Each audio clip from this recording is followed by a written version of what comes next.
साथियों, आपका अपने YouTube चैनल में हार्दिक स्वागत है।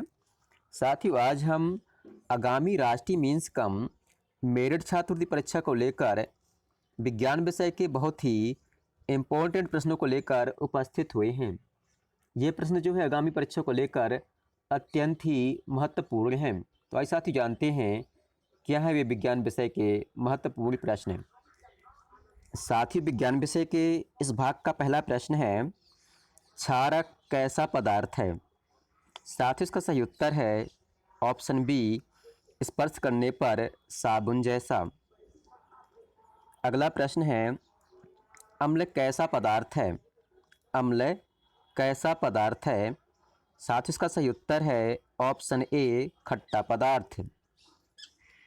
अगला प्रश्न है, लाल लिटमस नीले रंग में किसके द्वारा बदल जाता है?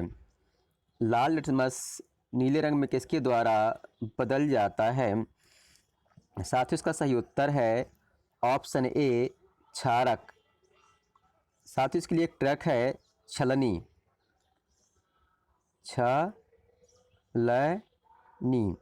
अर्थात क्षार के माध्यम से, ला से तात्पर्य है लाल लिटमस और नी से तात्पर्य है नीले रंग में बदल जाता है।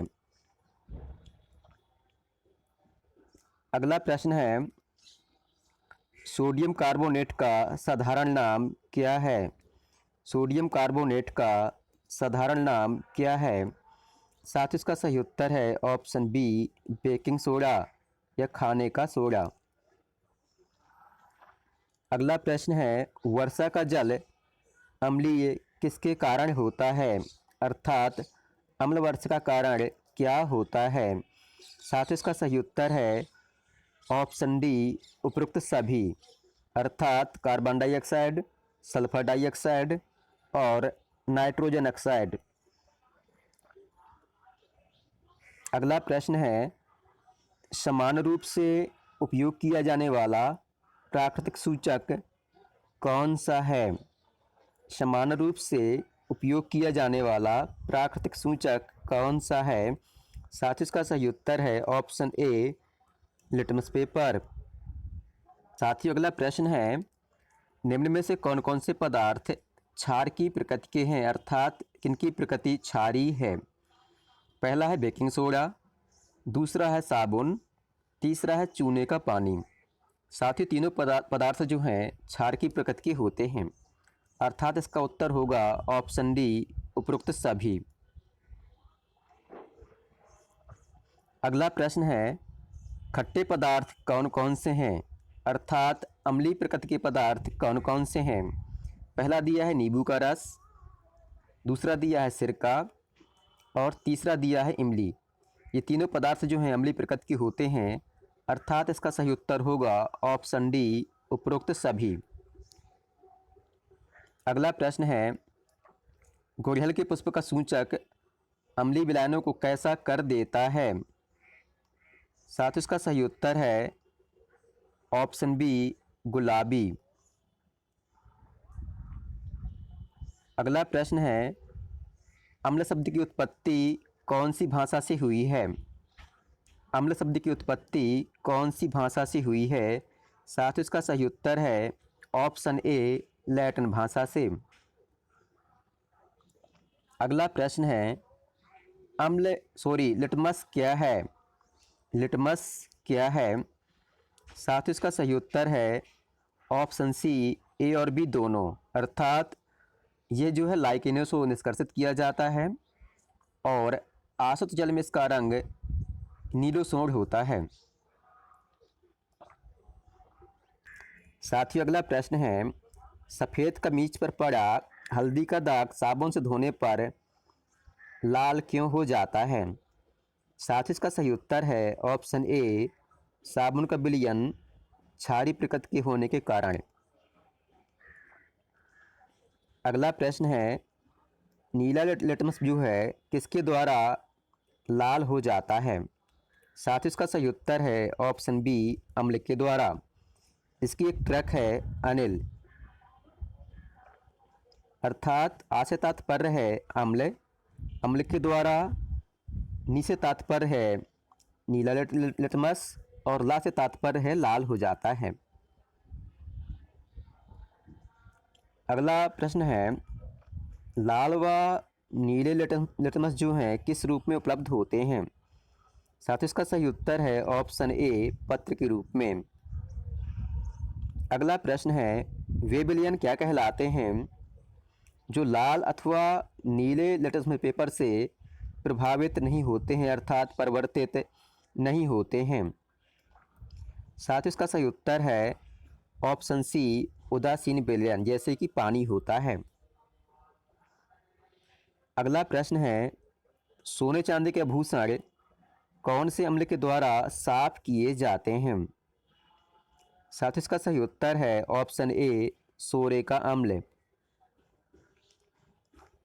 अगला प्रश्न है, किसी अम्ल व क्षार के बीच होने वाली क्रिया क्या कहलाती है?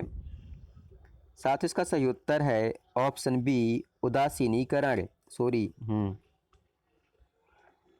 अगला प्रश्न है, जब विलयन क्षारी होता है तो फिनोल्फ्थेलिन कैसा रंग देता है? साथ ही इसका सही उत्तर है ऑप्शन ए, गुलाबी रंग। अगला प्रश्न है, गुड़हल के पुष्प का सूचक क्षार की विलयनों में को कैसा कर देता है? गुड़हल के पुष्प का सूचक क्षार की विलयनों को कैसा कर देता है? साथ ही इसका सही उत्तर है ऑप्शन डी, हरा। अगला प्रश्न है, अमाशय की अम्लीयता को किसकी सहायता से दूर किया जाता है? साथ ही इसका सही उत्तर है option C, milk of magnesia से। साथियों अगला प्रश्न है, साबुन में कौन सा क्षारक होता है? तो आपको बतला दें, साबुन में जो है सोडियम हाइड्रोक्साइड और पोटेशियम हाइड्रोक्साइड दोनों होते हैं, अर्थात इसका सही उत्तर होगा ऑप्शन डी, ए और बी दोनों। अगला प्रश्न है, आंवला में कौन सा अम्ल पाया जाता है? आंवला में कौन सा अम्ल पाया जाता है?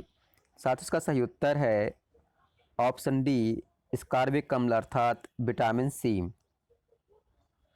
अगला प्रश्न है, अम्लीय अपशिष्टों के द्वारा जल स्रोतों में कौन प्रभावित होते हैं? पहला दिया है कंकड़, दूसरा जलीय जंतु, तीसरा जलीय पौधे। तो साथ ही इसका सही उत्तर होगा ऑप्शन डी, बी और सी दोनों, अर्थात जलीय जंतु और जलीय पौधे दोनों प्रभावित होते हैं। अगला प्रश्न है, अम्ल जो है किस प्रकार का आयन उत्पन्न करता है? अम्ल किस प्रकार का आयन उत्पन्न करता है? साथ ही इसका सही उत्तर है ऑप्शन सी, हाइड्रोजन आयन। अगला प्रश्न है, चींटी डंक के साथ त्वचा में कौन सा द्रव डाल देती है? अर्थात जब चींटी आपको काट लेती है तो आपकी त्वचा में वह जो है कौन सा अम्ल डालती है? साथ ही इसका सही उत्तर है ऑप्शन ए, अम्लीय द्रव। अगला प्रश्न है, जब मृदा अत्यधिक अम्लीय हो जाती है तो उसे किन क्षारकों की सहायता से उपचारित किया जाता है? साथ ही इसका सही उत्तर है ऑप्शन डी, ए और बी दोनों, अर्थात कैल्शियम ऑक्साइड और कैल्शियम हाइड्रोक्साइड से उपचारित किया जाता है। अगला प्रश्न है, मृदा को अम्लीय कौन बनाते हैं? मृदा को अम्लीय कौन बनाते हैं? तो साथ ही इसका सही उत्तर है ऑप्शन ए, रासायनिक उर्वरक। अगला प्रश्न है, अपचयन क्या होता है? साथ ही इसका सही उत्तर है ऑप्शन ए और बी दोनों। पहला है पाचन क्रिया ठीक न होना, दूसरा है अमाशय में अम्ल की मात्रा आवश्यकता से अधिक होना। अगला प्रश्न है, क्षारक जो हैं किस प्रकार का आयन उत्पन्न करते हैं? क्षारक जो हैं किस प्रकार का आयन उत्पन्न करते हैं? साथ ही इसका सही उत्तर है OHN अर्थात हाइड्रोक्साइड आयन। अगला प्रश्न है, चींटी के डंक के प्रभाव को किस प्रकार उदासीन किया जाता है? अर्थात यदि आपको चींटी काट ले तो आप किस प्रकार से उसका उपचार करेंगे? साथ ही इसका सही उत्तर है ऑप्शन डी ए और बी दोनों, अर्थात सोडियम हाइड्रोजन कार्बोनेट के द्वारा और कैल्शियम कैलीमैन विलयन के द्वारा। साथियों अगला प्रश्न है, यदि मृदा क्षारकीय हो अर्थात क्षारीय प्रकृति की हो तो उसको उपचारित करने के लिए उसमें क्या मिलाया जाता है? साथियों इसका सही उत्तर है जैविक पदार्थ अर्थात जैविक खाद वगैरह। अगला प्रश्न है, फिनोल्फ्थेलिन और अम्ल के विलयन में सोडियम हाइड्रोक्साइड मिलाने पर विलयन का रंग कैसा हो जाता है? साथ ही इसका सही उत्तर है ऑप्शन सी हल्का गुलाबी। अगला प्रश्न है, फिनोल्फ्थेलिन सूचक अम्ल के साथ अपक्रिया करके कैसा रंग देता है? साथ ही इसका सही उत्तर है ऑप्शन डी रंगहीन। अगला प्रश्न है, दूधिया मैग्नीशियम अर्थात मिल्क ऑफ मैग्नीशिया में कौन सा क्षारक पाया जाता है? साथ ही इसका सही उत्तर है ऑप्शन ए मैग्नीशियम हाइड्रोक्साइड। अगला प्रश्न है, दही में कौन सा अम्ल पाया जाता है? ये क्वेश्चन बहुत ही इंपॉर्टेंट है और इसका सही उत्तर है ऑप्शन बी लैक्टिक अम्ल। अगला प्रश्न है, सोने चांदी के भूषण कौन से अम्ल के द्वारा साफ किए जाते हैं? यह प्रश्न हमने पूर्व में बताया है, इसका सही उत्तर है ऑप्शन ए सोरे का अम्ल। अगला प्रश्न है, कारखाने के अपशिष्ट को जलाशयों में विसर्जित करने के पूर्व कौन से पदार्थ से उदासीन किया जाता है? साथ ही इसका सही उत्तर है ऑप्शन ए क्षारकीय अर्थात क्षारीय पदार्थ से। साथ ही ये जो है विज्ञान विषय के कुछ इम्पोर्टेंट प्रश्न थे जिनको जो है आगामी राष्ट्रीय मीन्स कम मेरिट छात्रवृत्ति परीक्षा में पूछे जाने की संभावनाएं अत्यधिक हैं। आपको वीडियो पसंद आया हो तो कृपया वीडियो को लाइक करें, दोस्तों के बीच शेयर करें और हमारे चैनल जॉयफुल स्टडी को सब्सक्राइब करें। धन्यवाद।